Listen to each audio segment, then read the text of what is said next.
Hello and welcome to Sticky from the Inside, the employee engagement podcast that looks at how to build stickier, competition-smashing, consistently successful organisations from the inside out. I'm your host, Andy Gorham, and I'm on a mission to help more businesses turn the lights on behind the eyes of their employees, light the fires within them, and create tons more success for everyone.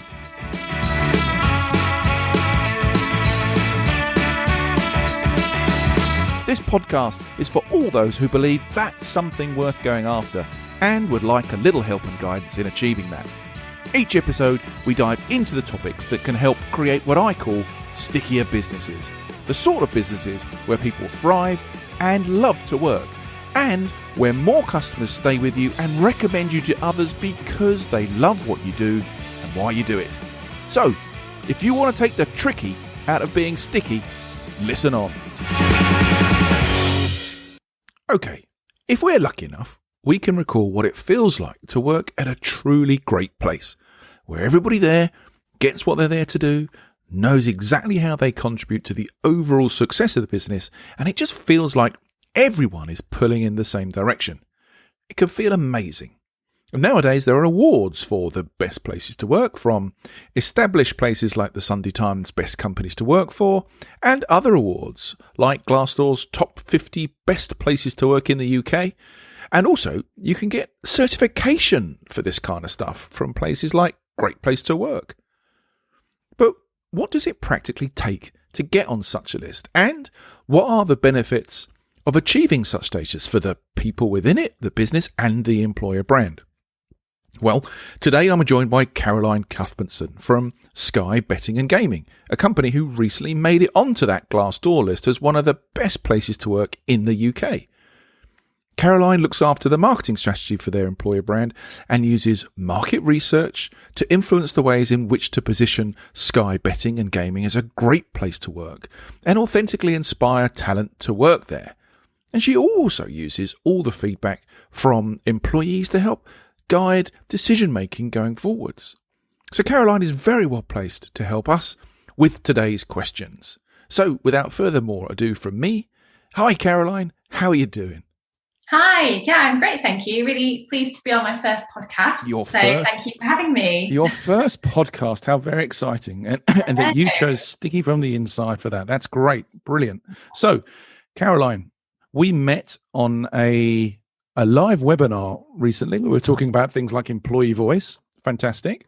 But What have you been up to recently? What's sort of taking your time at the moment? Oh, I was thinking about this before, and there's quite a few different things. I'll pull out a couple. So a big part of my role is supporting our recruitment team with any roles that we have live in the market. So I recently launched a recruitment marketing campaign for our software engineers. So I launched that in May. It's going really well, some really strong positive results. So that's really exciting. So yesterday I just pulled together all of the results from May. So that was great. And then something really exciting that I'm working on is launching our first employer brand tracker. So this is going to give us much more understanding of our external audiences. How do they perceive working for us? How aware are they of Sky Betting and Gaming? And what are the reasons for people rejecting us?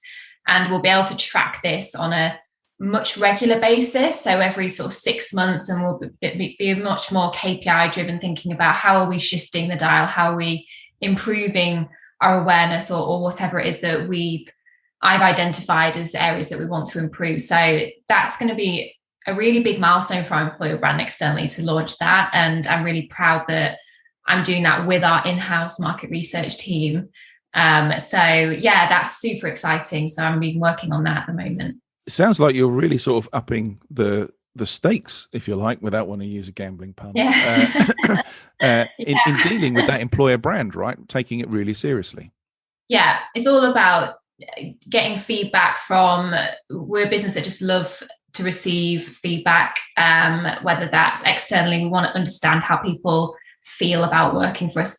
What are those reasons to not consider us? How can we improve that?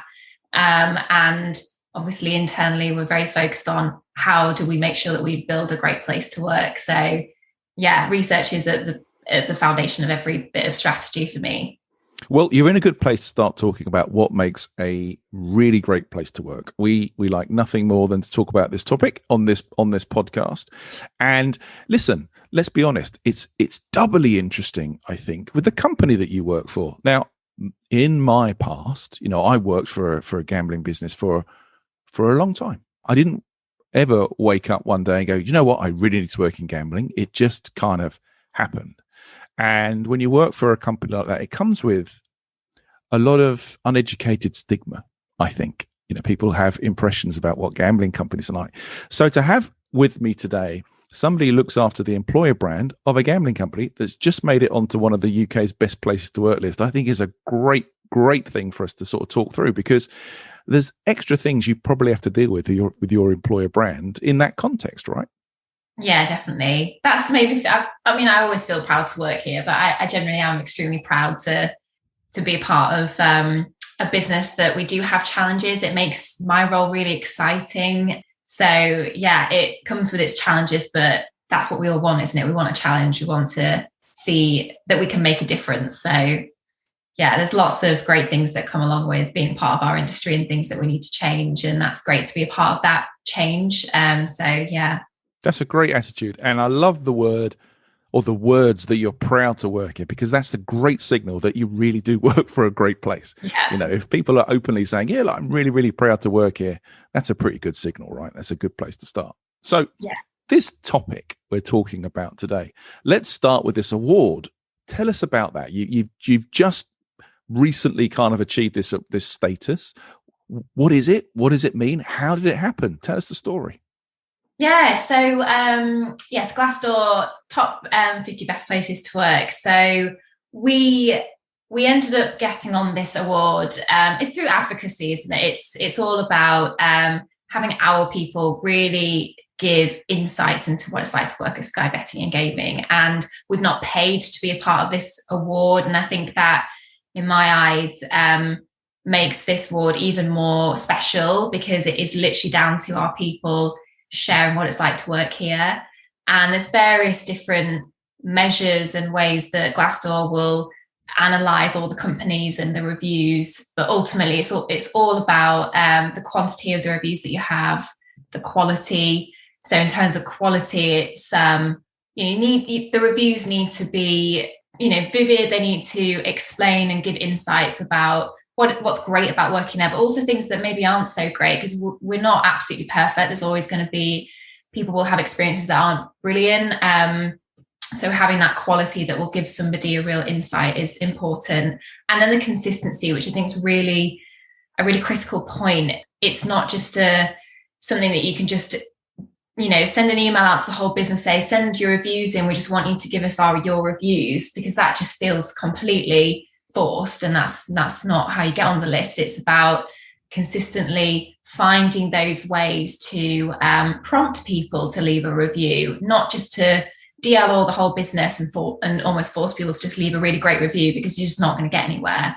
And I think for Sky Betting and Gaming, we always want feedback from our people. We have pulse surveys that go out through the business internally to find out how they feel about working here. So it feels right to do it.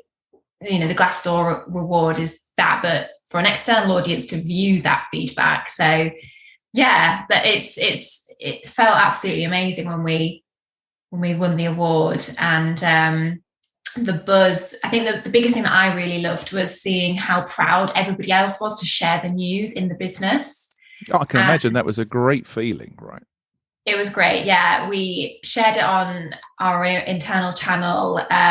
We made a piece of creative that people could all just copy and share on their social channels, and it just absolutely exploded. Everybody was just so proud, and they were sharing their own stories about working here. And that just shows the benefit of this, because again, you're getting people sharing their story, their authentic story, starting to show a different side to Sky Betting Game. We're not just a gambling company. We're so much more than that. We're a brilliant place to work. We're exciting. We help you grow. There's so many things I could reel off about how amazing it is. But you do start to see why people love it, and that just reinforces why we got the award as well, because you see people sharing it and being proud. So it shows how authentic the recognition was for us. Yeah. Well, look, I think that's fantastic. I think the words authentic and proud are brilliant. If we just take a pause for some people, perhaps listening to this, who aren't fully aware of what Glassdoor is or does, Mhm. I mean, this is effectively a business focused employee feedback site, right? Where employees are asked a whole bunch of questions about leadership, the company, what goes on, what's good, what's bad. There's an exit interview process. There's all sorts of things in there that aim, I guess, to give a real view of what it's like to work for a specific company. And all these reviews, all these statements, all these comments are out in the open, right? This is it's a public forum. There's nowhere to hide there. And I don't think you get in there and edit edit those reviews and delete the ones you don't like. So it's I think that word authentic is a great one to use because it's about as real as it gets. Yeah, 100%. Yeah, you can't remove anything. You can't delete. You can't. Yeah, it's all there. It's very transparent. So yeah, And because it is transparent, if you go back to what you said, if you did send out the response template, here, please write us a nice review. And by the way, if you can't write us a review, here are some words we'd like you to use. Yeah, That's just going to show. That's going to show like clear as day. In fact, when you do go through Glassdoor, the really good companies respond to every piece of feedback personally and individually. The really bad ones on there, it's just a templated response and it stinks and it stands out a mile off. But that's my own pet peeves, right? We don't want to still get into that. So what inspired the company to sort of go after this in the first place? Have you been working on that platform on Glassdoor for a long time? Is it a recent thing? Where's it all come from? So we have a company page on there. We've worked with Glassdoor, but I think more than that, we know the influence that it has on our external talent and attracting new talent into the business. It's essentially what we always say, it's a trip advisor for jobs, isn't it? It's absolutely where you get that honest insights. And we know that we want to give people that honest look. We internally get an honest look at how our people are feeling. So we want to reflect that externally so people can make the right decision, because we might not be the right place for you, and that's okay, but we might be for a lot of other people, and that's great as well. So we know it has an influence on people's decision to apply for a job and consider us. So that's why it's important from a talent attraction. I think, as I said earlier, we have it's always on feedback is so important to us internally. So encouraging honest feedback is part of who we are. We want feedback, and so Glassdoor fits in really well that, because it is literally asking for feedback, but something that will be shown externally. So it fits well within what we want internally from our people. So yeah, that's what inspired it. A few different things. Well, I mean, we met on that Engage for Success webinar. I mean, and the topic was employee voice, right? Which we know is a proven pillar of employee engagement, right? And so that employee voice coming through on something like this platform is really important. Yeah. But the mechanics of making employees feel confident enough to leave feedback is a much deeper thing. So what's been behind the business's push for getting that employee voice out there, listened to and acted upon? So I can't take the credit for this. So Clive, who is our head of talent acquisitions, done an absolutely brilliant job at finding those touch points in the employee life cycle that can help to prompt a review. We want people to leave feedback when they're still in the business as well as when they've obviously left. So it's important to get that balance. We don't just want it to be full of reviews of people who have maybe left the business, but also people that are currently still here. So finding those touch points is really important. And as I said, we've done that throughout the year. It's not that we've decided, right, we need to just drive as many reviews. We haven't got many reviews from this particular set of people, so we need to drive this. It's very, very natural, and we're not targeting specific groups of people. We just want to get as many variety as possible, because then it'll just look completely contrived. And I don't want to attach Glassdoor just purely to a recruitment drive. It's not for that. This is a long-term opportunity to build our brand and to build the perceptions that people have about working for us through the employee voice. So it's not about using Glassdoor as a tactic to help with a recruitment drive, if that makes sense. No, look, 100%. I mean, you don't get the good reviews unless good things are happening within the company, right? So it's part of a wider strategy of creating a great place to work and driving employee engagement, right? And you don't get the results without putting in the work. And so there must be a whole bunch of work behind driving those feelings of trust and empathy and nowadays well-being, all wrapped up in really strong communication. So I would imagine that's in your kit bag. Manage, right? Yeah. So as I've alluded to earlier, we have a pulse survey that goes out to the business to understand what people are feeling and where are those areas that maybe we need to really focus our attention on. I sit within the wider people team, and our role is to ultimately make sure that we are creating the best place for work for people. So if we know that we really need to focus on well-being, we will action on that feedback, and we will improve our offering, change it, whatever we need to do within reason to make sure that our people, we start to see positive trends in certain areas where we've maybe seen drop-offs. Obviously, COVID has put lots of has brought attention to different areas of the employee experience, particularly, as we said, around well-being. What can we do there to really make sure that people have that break, they have that work-life balance? So we've implemented so many different strategies and initiatives to bring that to life, and we've started to see that massively improve. So I think our people know that we listen, and we openly, every Friday, or I don't know if we change that to every fortnight, but we have a live Q&A with our leadership team. People come in, they ask questions, we answer them. We then take it away. We're constantly open to people giving us feedback, telling us how they feel. We don't just ask for it, not do anything. We do action on it. And I think that builds up that trust. Oh, my goodness. I mean, that is so important. I can't tell you the number of surveys now that I either help companies with or have reviewed in the past. And they're all done with the best intentions, but people wonder why the changes they seek haven't happened, right? And there are a multitude of reasons, but some of the biggest stuff is right there in the verbatim comments saying, well, there's no point me really feeding back because nothing ever happens. And there's no actions taken, so why bother? And I think this is the thing that too many companies seem to get wrong. They're great. They set these things up. They ask the questions. They answer the questions they want to answer, and then kind of just push aside and ignore the others, maybe some of the tougher ones, or maybe the ones that they're not going to take action on. But it's just as important to go back and say, well, we're not going to do that, and here's the reason why, right? Because you can't do everything everybody wants. That's just chaos. But if you open the door to feedback, you got to respond to it. So it sounds like that's a really important thing for you as a business. It really is. So what's been the benefits so far for the employer brand? How's it affected it?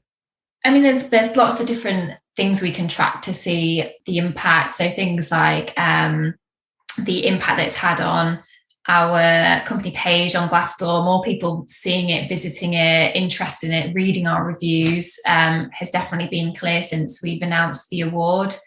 Our organic searches, people finding us, knowing about us, it puts us on the map a little bit to people that probably wouldn't even know that we're an employer.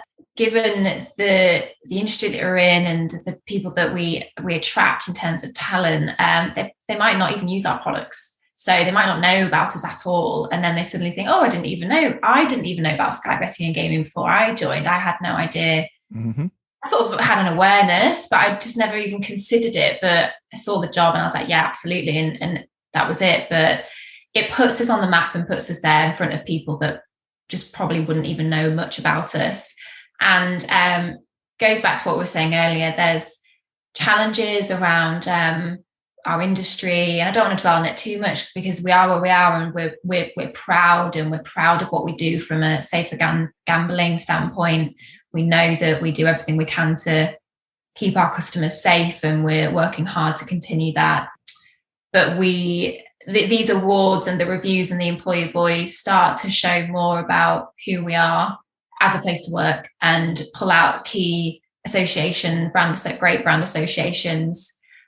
So I believe that this will impact on those perceptions, the amount of people that are more aware of us now and would probably start to consider us and start to learn a little bit more about us, maybe start to follow our social channels. We've seen more people following us on LinkedIn and engaging with us on our channels. So it definitely has a real domino effect on people thinking, oh, Sky Betting and Gaming, not really sure. Let me start to learn a little bit more about them, and let me see what people are saying about them.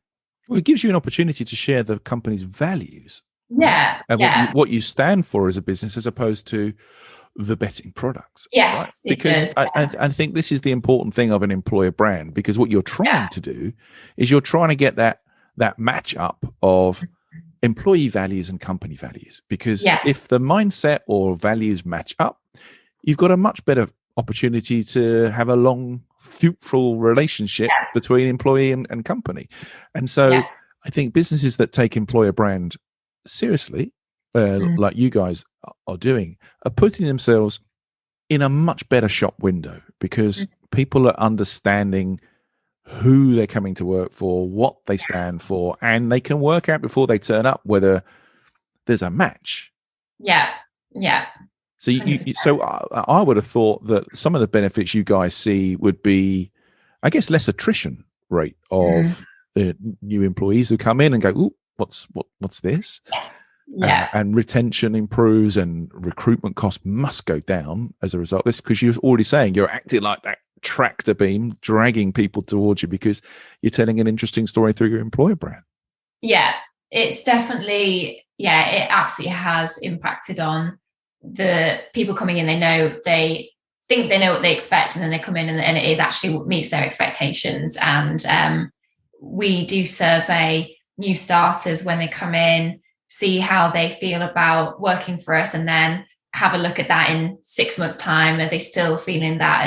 And we've definitely noticed that is consistent. We're not here to sell this dream that we don't all live and live and breathe. It's so important that we focus on ensuring that our people that are here currently have the best place. They feel like they live our values, that they're an authentic representation of what it's really like to be here, before we then go out with a big all singing and dancing campaign about working here, because that just doesn't feel right. We shouldn't be focusing on our external audiences until we know internally that's what people feel, because our people can spot a mile off when we say we have this amazing whatever and we don't, or they don't have this experience. So that's super important. And that doesn't impact on people wanting to stay here, because they know that this is what they thought it would be, and more, hopefully.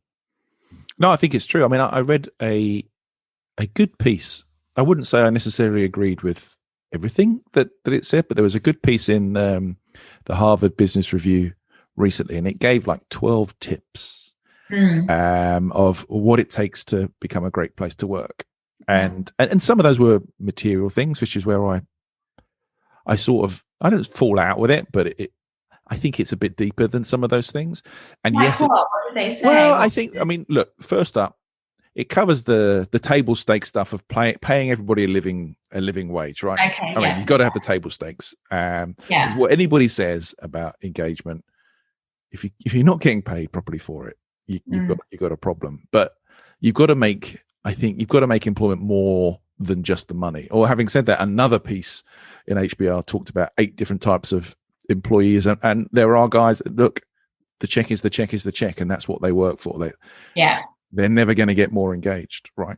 But this piece, it really talked about making the switch as an employer from trying to get more out of people to investing in them and their well-being and their growth, and trying to address the 4 core needs: the physical, emotional, spiritual, and mental in their approach to things. So trying to provide things that covered off all 4 of those states.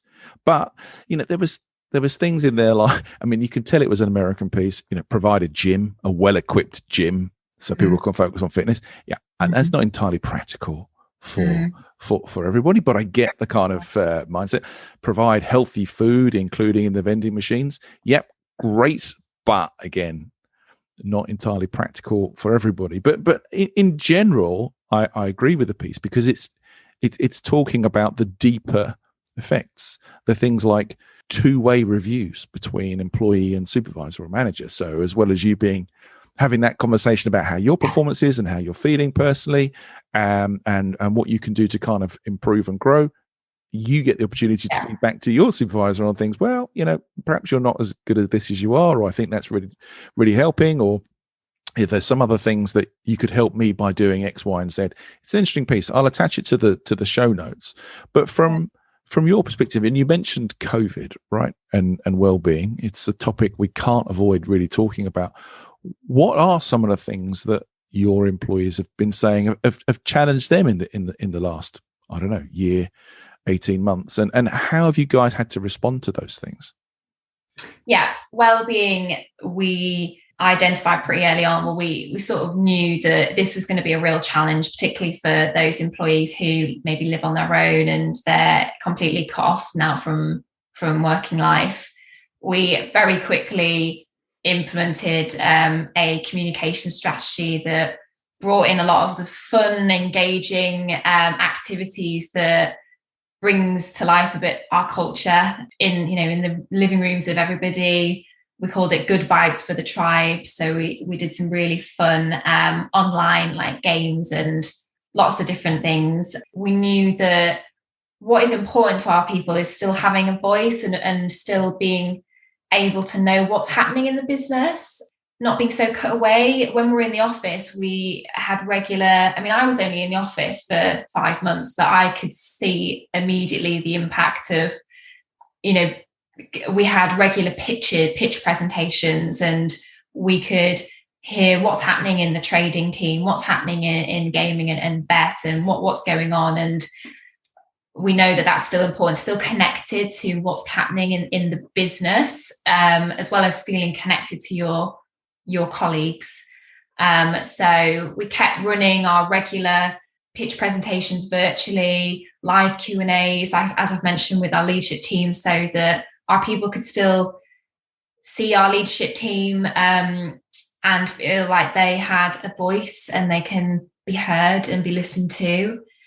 I guess it still fits in with well-being, but the work-life balance element, the flexibility. I feel that at the very beginning stages of lockdown, people felt like they still couldn't really break away. They almost needed a little bit of permission. And we were like, you don't need permission. Please do whatever you need to do to work around your day. And that constant, the leadership team have done a brilliant job at always sending out really strong messages about, please don't be tied to your desk, go away, work around your schedules, do whatever you can to make sure that fits around you and your other commitments, now that home life has become work as well. We still need to keep other things going, even in lockdown, making sure people feel like they can still grow, they can still develop, they can still learn. And another thing that we've noticed that's really important is showing what we do to give back to our communities and how we support our local communities. So a lot of our communications have been around how we at the moment, our charity partner of the year is Macmillan. Mm-hmm. So we've been doing a lot of fundraising activities through lockdown, but just sharing, like, how do we make an impact on our communities and how do we give back has also been something that's called out as quite important.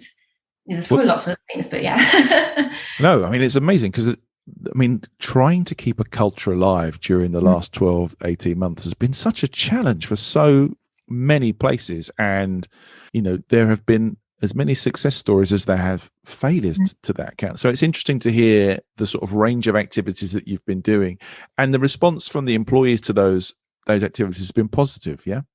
Oh, yeah, really positive, particularly around the leadership team, and their presence has been well received. Having those opportunities to just, even though sometimes they post anonymous questions, but just being able to post a question to somebody who they probably wouldn't really necessarily like have a meeting with, just being able to like see their question be answered is great. And our people have seen all of the great work that our people team have been doing to focus on like a really clear well-being strategy, personal growth. So yeah, it's been received really well, and we've been able to see an increase in the sentiment around those key areas. But we're still tracking them. Things can dip, and we're constantly tracking it so that we can always pivot and change and improve the ways that where we need to. I think that's a really important point, because it's a constant job. It's not a once every 6 months we pull back the curtains and have a little look inside and see what's happening, and then we do a survey, and then we make some comments, and we're putting some bean bags and some lovely healthy food in the vending machine, and the world is a happy place. It's much more constant than that, and I think that the very fact that the leadership team are present and are open and will feed back, and that they do that over a consistently long period of time, that's what builds that trust between the leadership team and the employees, right? That knowledge that they are there, they are open, the question is going to get answered. It's a much deeper thing than the sort of dip in, dip out thing. And that's what breeds, I think, that sense of trust and empathy and all that. So really important. You've mentioned so many different things that you've been going and doing to sort of drive this feeling of engagement and being a great place to work. I mean, I personally could talk about this forever, but people have stuff to do, and they can't, as much as I'd love them to, they can't sit about listening to my podcast forever.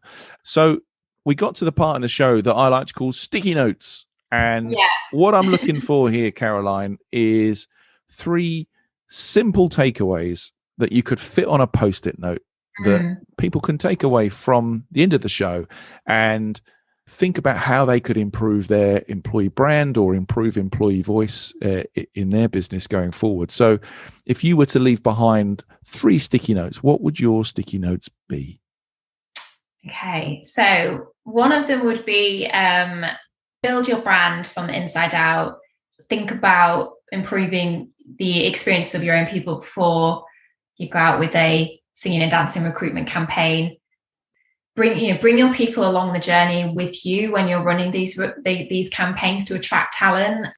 So make sure that they're authentic. And the third one, build a place of trust that people can feel that their voice gets heard. People want to be heard. They want to be listened to. So make sure that you give people an environment where they have trust that what they say does get heard. There are 3, I think, succinct messages in there. Firstly, building a brand from the inside out and being authentic in the way that you do that is important, because then people really get to see what the business is about, not just the product, right? It's what it's like inside. That's what's really important, because that's where people are going to be working, right? Yeah. That second piece about having authentic campaigns and putting your people in the middle of them, I mean, that's great. And then the third one about, I mean, you could leave it at just listen because that's strong enough, right? But listen, and trying to build a place of trust where people feel that their feedback is listened and actioned on. I don't think that's a bad Post-it note. So look, I love them. 3 great sticky notes there, Caroline. Really good. No one will ever know this was your first podcast. I'm very, very honored that you chose Sticky from the Inside to do that on. Thank you for all of your candor and your insight. And it's been absolutely lovely to talk to you. Thanks so much for your time today. And good luck with everything. Thank you very much. All right, you take care. Well, everybody, that was Caroline Cuthbertson from Sky Betting Gaming. If you'd like to find out more about Caroline and what she's up to and any of the bits that we've talked about in the show, please check out the show notes.